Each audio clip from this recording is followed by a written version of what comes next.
All right, and we are live with another episode of Mentor Minutes. Thrilled to have you join me today. If you have any questions on leadership, management, workplace issues, this is a great place to ask them.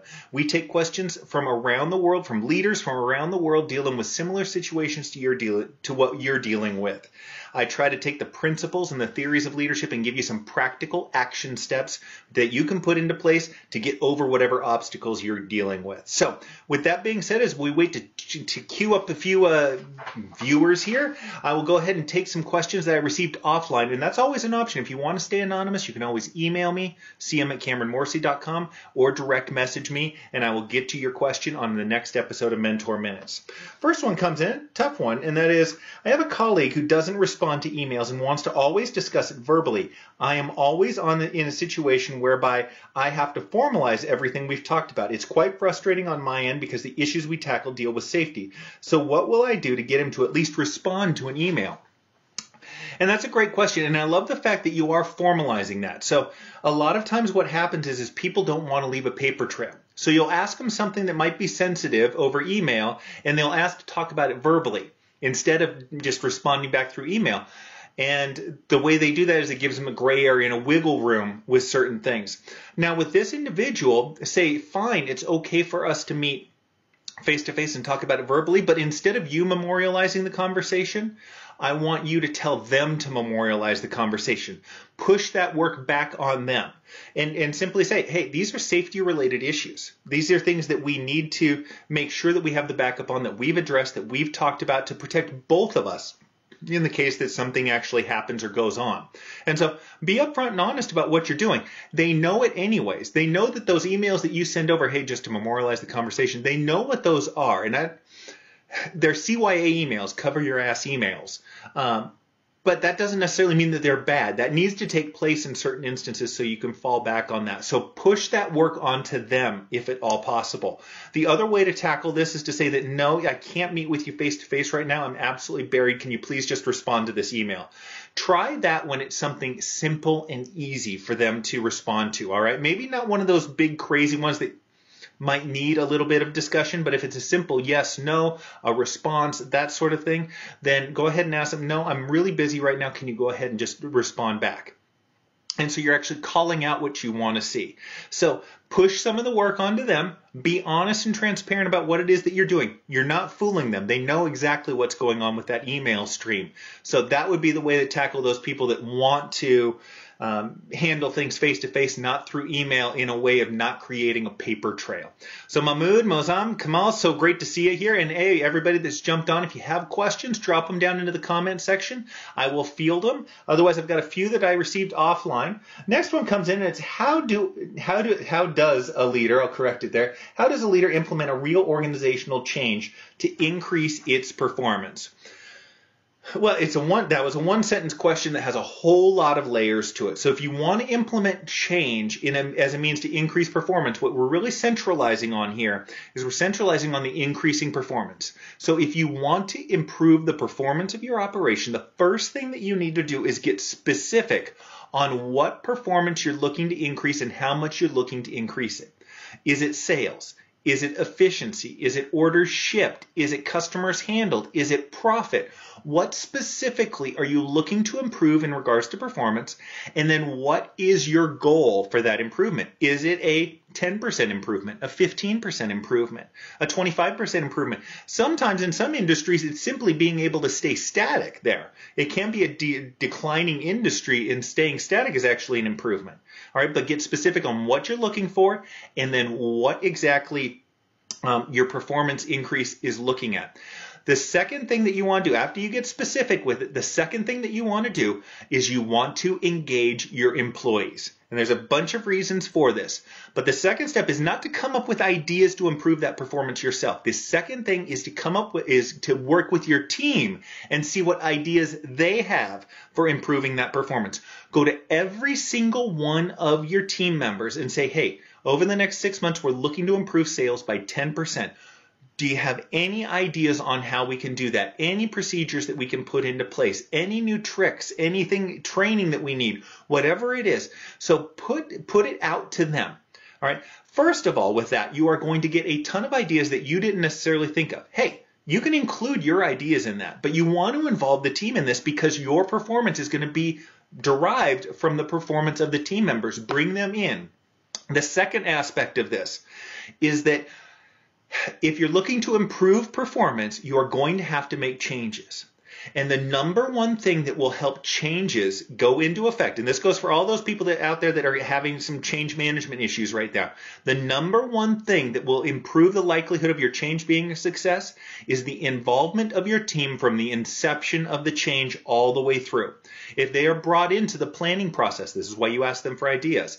If you're brought into the rollout of the change process, if they're brought into the training, if they're brought into the after change implementation, lessons learned session, the more your team is involved, the more ownership they're going to take in it, the more buy-in they're going to have to the change, and the more likely it is that it becomes successful. So engage your team. The third thing that you want to do, so the first thing, get specific on what you're looking to improve. Second is engage your team in all aspects of it, especially the idea stage of things. Bring them in right at the beginning. And the third thing is track and report progress. Don't just track performance, but report on it to the rest of the team. This can be done on a bulletin board that you have. You can track the performance of sales on a day in, day out basis. Compare it to prior quarter, to prior year, whatever it is. But track that on a regular basis. This keeps this front of mind for your team. So if you're looking to improve performance, you're going to have to make some changes to improve performance. That's the way it works. But get specific on what performance improvement you're looking at. Involve your team in it, and then report on it as regularly as humanly possible. Those are the things that are going to get that change into effect and make it successful for you. So Rachel, so good to see you here. And Sweets, always good to have you on board here as well. Rachel from New Zealand, nice and early over there if I'm not mistaken. Next question I have is, I work hard, do 3 people's jobs, and want a day shift instead of nights, and they continue to overlook me, although I work hard and work extra shifts every time they ask. What should I do? And tough situation. It's one of those things where you have possibly become indispensable. And I'm all for becoming indispensable in your work, all right? But there's a downside that comes with that. First thing, before I tackle the indispensability aspect of it, the first thing is to make sure, and I'm sure you've done this, but make sure that you have communicated to your superiors that you want to move to day shift, that you want a promotion. Let them know that you are interested in that. Ask them if there's anything that you can do to help that come to fruition, to help that come into being. So first, make sure that they are aware that you are interested in it. Second thing to do is, and it's great that you're indispensable. All right, I love having that sort of job security. But what you need to do now is you need to make sure you're branching out and you are training other individuals. And this can you can use the excuse of vacations, and that's often what I go to when we look at things like delegation and how to delegate better. When we look at things like empowering team members, I say, well, what happens when you take a week vacation? What happens to the operation? Who picks up the slack? Those are the people that you go to and say, hey, I'd like to make sure that, I know you pick this up for me when I'm on vacation. I want to make sure that you really have this dialed in. That's how you tackle that indispensability portion of things. And that way you can report back to your team, hey, I'd love to move on to day shift. I know that I do a ton of work on the night shift, but every member of my team is able to pick up that slack as evidenced by the last vacation and as the extra training that I've given them. And so you can put those fears to rest right there. And that's the other aspect of things is what is preventing them from moving you on to day shift or promoting you. For those that are looking for a promotion, what is preventing them from promoting you? And be sure to just address and answer those questions directly to them. Right? This reiterates that you are interested in moving on. All right? I don't want to say the squeaky wheel gets the grease, but the squeaky wheel is more likely to get the grease than anything else. And so that's how I'd handle that situation where you're working a ton, you're kind of indispensable on your shift, but you'd like to move to a different shift. Call it out that you'd like to move. Make sure that you've backed everything up so that you have people that can take over your responsibilities, and then address any other concerns that your leadership might have in moving you into that position. Great question. Rachel has our next one, and it's, I've been tasked with writing up a communications plan.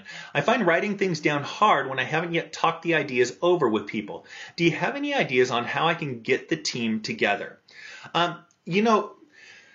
So Rachel, And hopefully this is addressing it. We'd love to have the perfect situation where you're able to pull the team together into a team meeting, whatever it is, face to face, but that might not happen. When you have important things that are coming up and you'd like to handle them a certain way, but you can't, then you go ahead and take the next step that you can. It may be that you get each individual on the phone, that you schedule 3 conference calls maybe. Maybe that's your backup. So instead of getting the whole team together, you get 3 groups of the teams together face to face. If that can't happen, you get them together over the phone. If that can't happen, then you send out group emails, okay? Or you send out individual emails, but you get that feedback, all right? Talking ideas over doesn't work very well through email, but you can at least get your ideas out there, and then you can get some initial responses.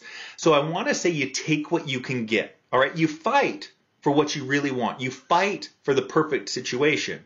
However, you don't let that fight delay the process of writing things down. All right. Now, the other thing is you can simply, if you're having trouble, if you want to bounce your ideas off somebody, then pick one trusted peer and bounce the ideas off of them. 15, 30 minutes. That can be a way to just get those ideas kind of out of your head and onto paper a little bit in a little bit more of a finished format. I hope that helps. Let me know if it didn't, Rachie. Drop down in the comments. Let me know if it didn't, and we can kind of keep talking this through, because that communication aspect of things and fighting for the ideal communication setup is something that a lot of leaders deal with. Mariella, so good to see you here as well. Next question I have is, what are the signs that a manager wants you to take a leadership role for a managerial role? Well, let's tackle it this way. What signs are you looking for if your manager wants you to take a leadership role? The simple one is that they are singling you out for special projects, for special tasks. That's the easiest one. So they're looking to bring you in on certain things. The second thing is you're given a larger share of the pie of responsibilities when they are out of the office, whether it's vacation, customer meetings, whatever it happens to be. So those are the quick indications. You will see it from your manager if you're looking for it. They give you extra responsibility, a simple way. Next question is, how can I ask for and receive help from my boss? I am a department director, and I will admit that I hesitate to ask for anything, especially from my boss. When I do ask, I don't receive it. So the big thing with asking for help from your boss is to do it as infrequently as possible. All right? Take ownership over your own department. Fight your own battles. It may be more difficult than calling in your director to kind of seed things, but it also helps you develop. And what it also does is it makes sure that when you do ask for that help, that you're more likely to get it. The second thing is, when you do ask for help, make sure that you are phrasing your request in relation to something that your boss cares about. Make sure that you include how it is personally relevant for them. This is a great communication technique with anybody, superior, subordinate, whatever it happens to be. All right? They are concerned about the WIFM. What's in it for me? What do I get out of this particular expenditure of effort? All right, your employees ask that question just as much as your boss does.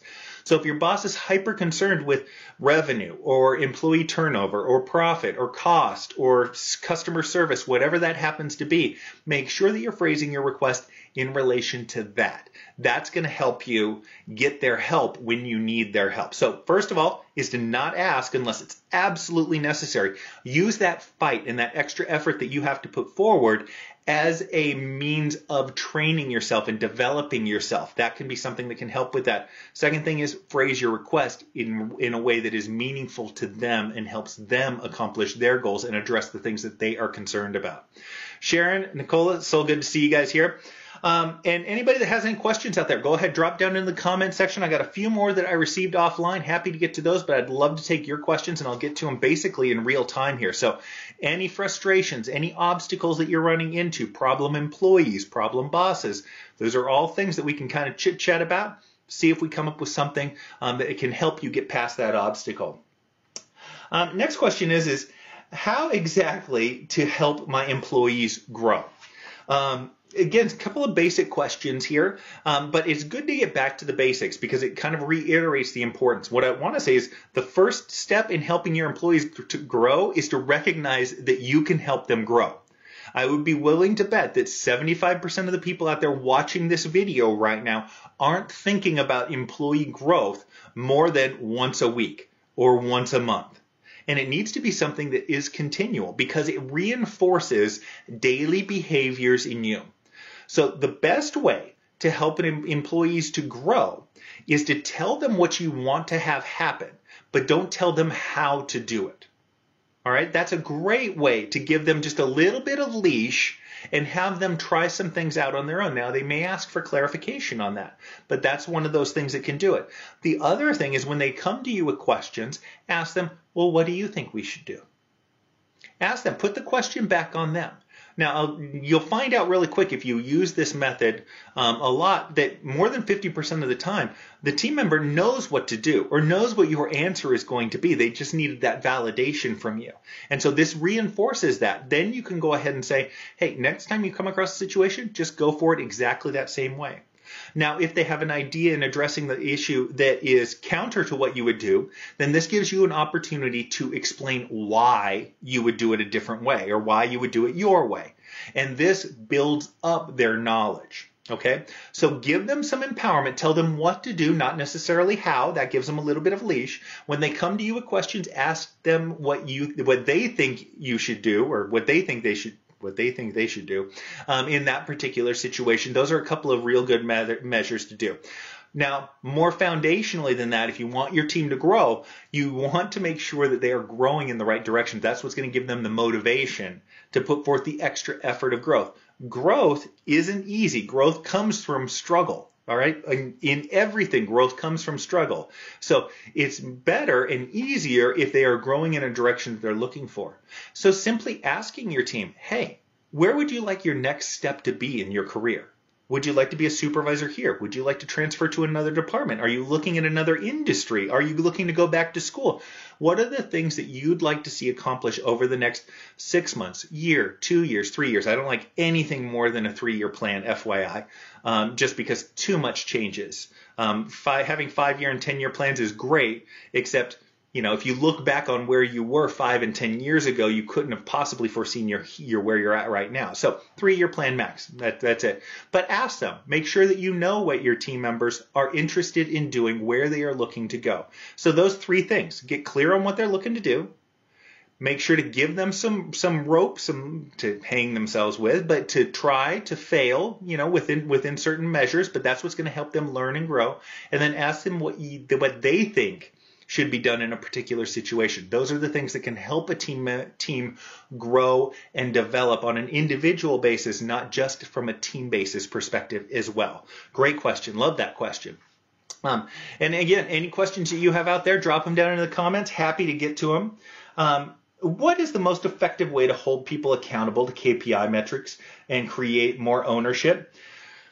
The most effective way to hold people accountable to KPI metrics is first and foremost to report on it on an almost daily basis, preferably a daily basis. Let them know where they stand. If you've got 3 things that you care about sales, you care about upsells, and you care about customers interacted with, for instance. Let's move this over into the camera.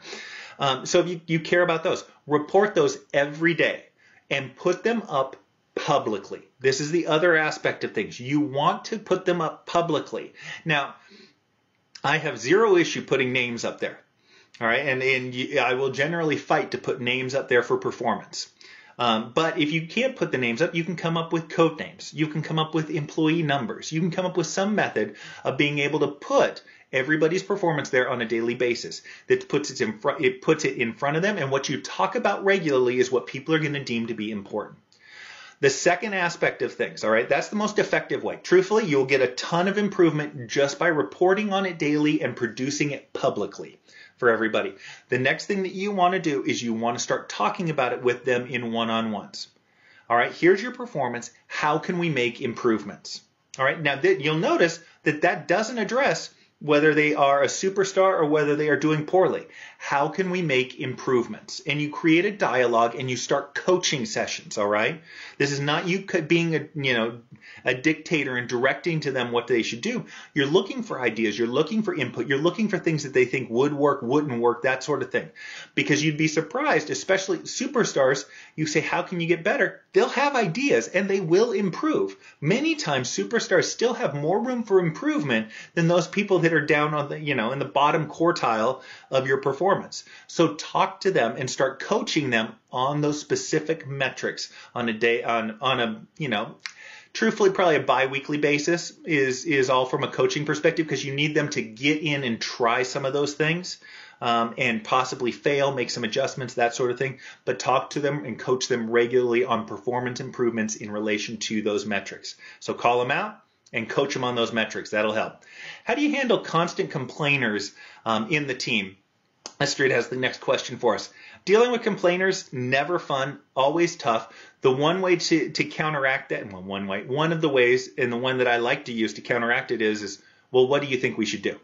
So flipping back to that from a development standpoint. So you've complained about this. What do you think we should do? And so they will say, well, I think you should hire more people.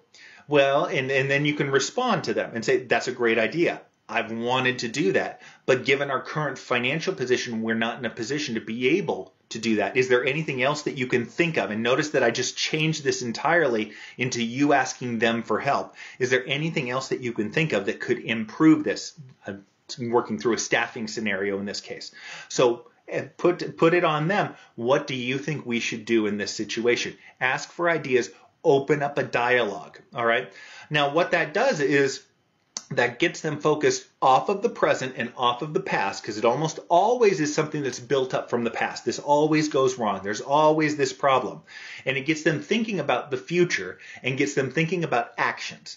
And so we deal with this when people go through, rough patches, depressing patches, bad times as far as business is concerned. All right. And what often happens is we end up wallowing in that, and we moan about our present situation and how good we had it in the past. And we're not thinking about what we can do in that moment to make the improvement. And so looking to the future and looking to action is a way to get past your current doldrums that you're in. And it's a way of addressing complainers in a constructive way. And it's something that builds over time. Also, not for nothing, when you call them out on something like this and they realize that they can't just complain and just let it sit there, oftentimes you'll see 25, 30, 50% decrease in the amount of complaining that goes on simply because you're kind of calling out that particular behavior. But ask them what you think they should, or what they think should be done in that particular situation. That can be something that turns around, and who knows, you might find the solution you've been looking for from somebody else. Always happens. Next question is, how does one cope with a boss who does not hold individuals accountable for their actions, but will punish the entire group over the individual's action? Oh, man. And first of all, let me just say that this is a warning for all of you out there not to demonstrate this behavior. Now, there are times when it's okay to, I want to say punish the team, but call out the team for something that is generally widespread. All right. But you see what happens here when there's, 2 or 3 bad apples and all of a sudden everybody is suffering the penalty because of this. One of the things is I would try to get I almost want to come back to it afterwards. I want to say after they call it out. And this can be a situation where in most cases you have an idea of who the offenders are.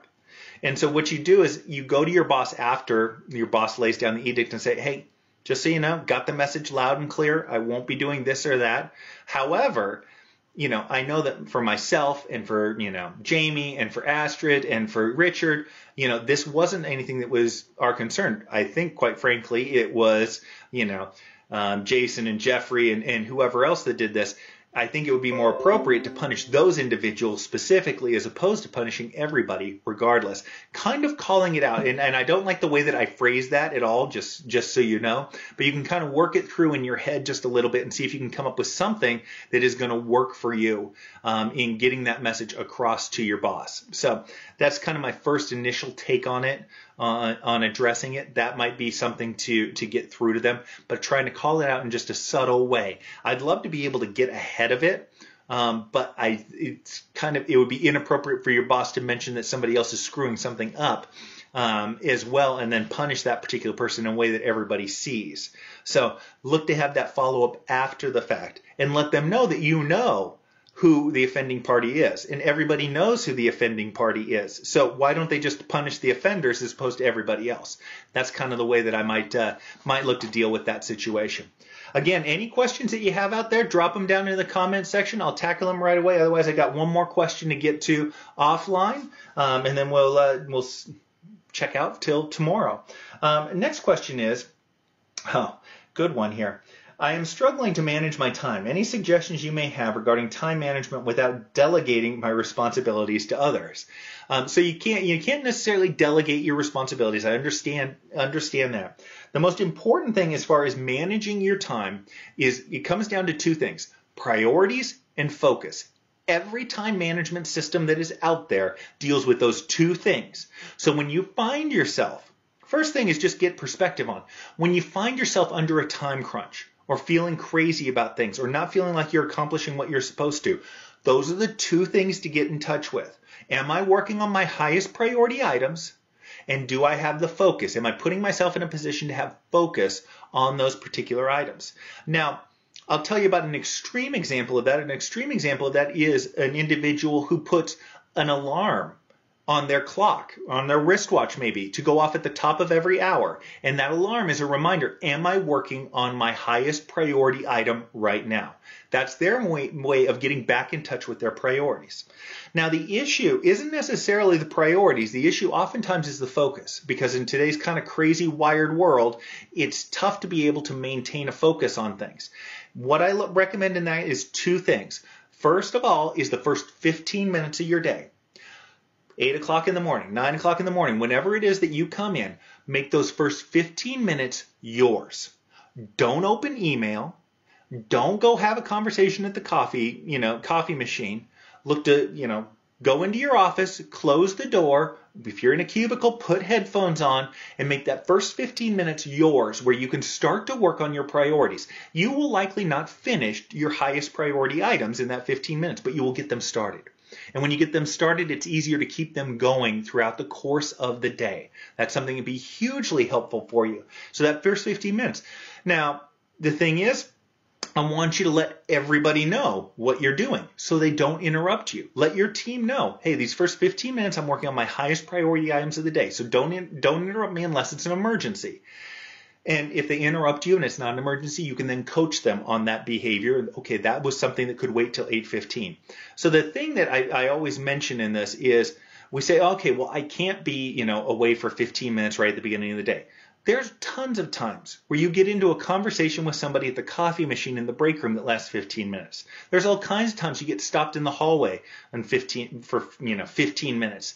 So 15 minutes isn't a crazy amount of time. It gets things started, and that can bring more focus. The other thing is what I call fighting for five. When you get interrupted, let people know, hey, I need 2 minutes to finish this. You can invite them to take a seat and wait. You can tell them you're going to come to them afterwards, all right? It's okay to let people wait if you follow up with them. Now, we've all had those situations where somebody said, okay, you know what, can I get back to you in half an hour? And they never do, all right? That's not cool. But if you do get back to them, they don't have a problem with it. Everybody understands all the interruptions. Everybody's dealing with the same struggles. So priorities and focus, you work on those two things, and that's going to bring your time management and kind of corral it a little bit better. Janine, one of my favorite people in Australia, has our next question. It's advice on a situation where team members are very vocal on other team members, feeling they are not doing what's expected, when reality is that their expectations are too high and team members are all performing as expected with respect to their tenure, concerned about morale dropping. So I'd have a transparent conversation as much as you can with this one, Janine, where you say, hey, I don't think that this person is stepping up. Well, the expectation is that everybody does such and such, and they are fulfilling such and such. If they weren't, that I would have a talk with them. And so you reference, your own leadership in that aspect of things. Now, I'm trying to figure out something because I like the fact that they are looking for higher expectations, especially if they are currently meeting those high expectations. So if you'd like, you can actually broaden this out and go, okay, well, maybe it's something that we can have in our next team meeting and talk about raising those expectations for everybody and what everybody's thoughts are in regards to raising that expectation. So I would look to have that transparent conversation. You may get a morale drop. This may not be the magic pill that prevents a morale drop, but they'll at least have that understanding. A lot of times people just need to be heard. They don't necessarily need to get their way. They just need to be heard. And so taking those thoughts seriously, explaining that under the current guidelines, everybody is meeting the expectations, but that person has really high expectations. Maybe that's something we can talk about and bring the entire group into a discussion on that. That could be something that hopefully is helpful. And that can be something that you and I talk about later on, Janine, of course, as well. So if anybody has any other questions out there, drop them down in the comments section. I'm going to go through my spiel here real quick. If you came to this session late and you have a question, no worries. You can always drop them down in the comments section. I check the prior episodes for comments. You can always direct message me on Facebook. You can email me, cm@cameronmorsey.com. I'll keep you anonymous on any of these questions that are out there. But if you want to check out past episodes, this is a great exercise for your leadership mind. Just thinking through some of these scenarios, some of these problems. These are things that come up all the time. And so if you want to look at prior episodes, listen to the questions and the discussion that takes place with them, YouTube is probably the best place. You can go over there, hashtag Cameron Morsey. Over there is my YouTube channel, and that's a great place to check out these videos and a bunch of other videos. I have a whole bunch of other leadership topics to check out there. So with that being said, I will see you all, I think, tomorrow at noon Pacific Standard Time for another episode of Mentor Minutes. Everybody take care out there, and I hope you're having a great week. Thanks so much. Bye-bye.